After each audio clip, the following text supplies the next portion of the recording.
তৃণমূলের অভিযোগ কমিশন বিজেপির আঁতাত নিয়ে। কমিশন বিজেপির আঁতাতে কি অভিযোগ? অভিযোগ করছে তৃণমূল যে আসলে অবজারভারদের সঙ্গে বিজেপি প্রার্থীরা বৈঠক করছেন। এরকমটাই অভিযোগ করল তৃণমূল। বিজেপি প্রার্থী পুলিশ অবজারভারের বৈঠক, ভিডিও দেখিয়ে অভিযোগ তৃণমূলের।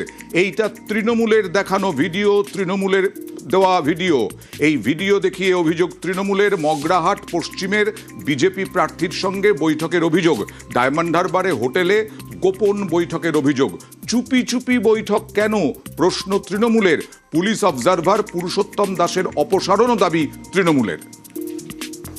এই নির্বাচন কমিশন তাদের অবজারভাররা যাদের পাঠিয়েছেন তারা চূড়ান্ত পক্ষপাত দুষ্ট, বিজেপির হয়ে দলদাসের মতো কেউ কেউ আচরণ করছেন। ডায়মন্ড হারবার বিধানসভা কেন্দ্র 143 police observer পারমা Smith Purushottam Das থাকার কথা আইপিএস মেসে সরকারি আবাসনে ব্যবস্থা করা হয়েছে। তিনি গিয়ে সাগরিকা হোটেলে 208 নম্বর ঘরে গিয়ে উঠেছেন। 142 মগরাহাট পশ্চিম বিধানসভা কেন্দ্রের বিজেপি প্রার্থী গৌর ঘোষের সঙ্গে ব্যক্তিগত বৈঠক করছেন। সেখানে দেখা যাচ্ছে বিজেপির প্রার্থী, বিজেপির এজেন্ট, তারা পুলিশ অফিসারের অবজারভারের সঙ্গে মিটিং করতে আসছে। তিনি সব গোপনে চুপি চুপি মিটিং করছেন কেন? বিজেপি এই সব মিটিং এর সময় সুযোগ নিয়ে তৃণমূল কংগ্রেসের যারা দক্ষ বুথ এজেন্ট, যারা সংগঠক, তাদের সব নাম দিয়ে দিচ্ছে যে এদেরকে হ্যারাস করতে হবে, এদেরকে ভোটের আগে অ্যারেস্ট করে ডিটেইন করে রাখতে হবে।